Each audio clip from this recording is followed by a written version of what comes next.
Jagtial collectorate ముందు మధ్యాహ్న భోజన కార్మికులు బిల్లులు చెల్లించాలంటూ ధర్నా నిర్వహించారు. ప్రభుత్వానికి వ్యతిరేకంగా నినాదాలు చేస్తూ ఆందోళనకు దిగారు.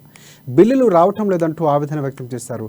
మధ్యాహ్న భోజన కార్మికులకు సిఐటియు మద్దతు పలికి ధర్నాలో పాల్గొన్నారు.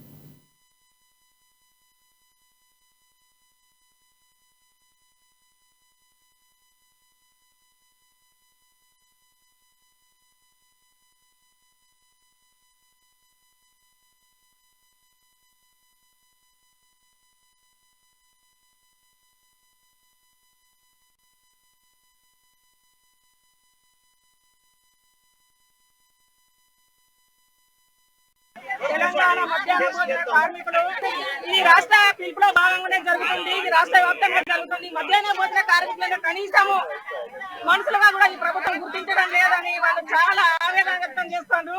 వాళ్ళకు 6 నెలల నుండి పెండింగ్ లో బిల్లు ఉన్నది. కోడిగుడ్డు బిల్లు, కూరగాయల బిల్లు, పప్పులు, ఉప్పులు, మెనూ ఛార్జీలు మొత్తం పెండింగ్ లో ఉన్నాయి. మరి తీసుకొచ్చి పెట్టడానికి మాకు ఇబ్బంది అవుతుందని కార్మికులంతా కూడా చాలా బాధపడుతున్నారు. మరి ఈ కేసీఆర్ ప్రభుత్వము తెలంగాణ వస్తే బాగుంటది అనేసి చెప్పిండు అని మన ఆడపడుతులందరూ అనడం జరుగుతుంది. మరి ఈ తెలంగాణ ప్రభుత్వంలో మహిళలు చాలా కష్టాలు పడుతున్నారని నేను తెలియజేస్తున్నాను. వీరికి నెల వేస్తే 1000 రూపాయల వేతనం వస్తుంది. మరి ఈ నెల వేస్తే 1000 రూపాయలతో ఎట్లా బతుకుతారో ప్రభుత్వం ఒకసారి ఆలోచించాలి. ఈ ఆలోచించకపోతే మహిళలను కష్టపెట్టడము, ఇబ్బంది చేయడం కరెక్ట్ కాదు అని నేను హెచ్చరిస్తున్నాను ప్రభుత్వాన్ని. తెలంగాణ మధ్యాహ్న భోజన కార్మికులు